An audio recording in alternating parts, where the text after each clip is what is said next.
power is the same as the mighty strength that he exerted when he raised Jesus from the dead and seated him at his right hand in the heavenly realms. Friends, we have the same Spirit inside of us that raised Jesus from the dead. Isn't that just radical? Acts 2 verse 5. Now they were staying in Jerusalem, God-fearing Jews from every nation under heaven. Can you just picture that? Every nation under heaven, all collected there in Jerusalem.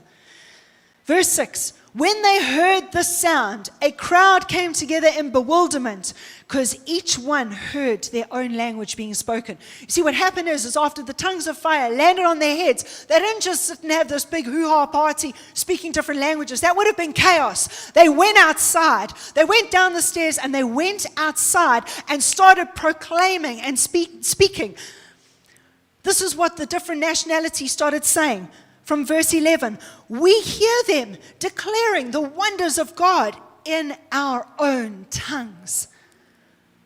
They were amazed. They were astonished. Verse 14, Peter who denied Jesus, that one, gets up and stood up with the 11 and raised his voice and addressed the crowd.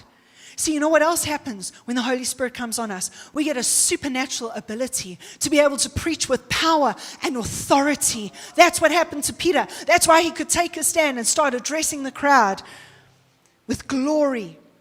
See, the tongues of fire, the gift of tongues was given for a purpose to communicate and present and proclaim the gospel. And this is a part of the mission of the church, preaching.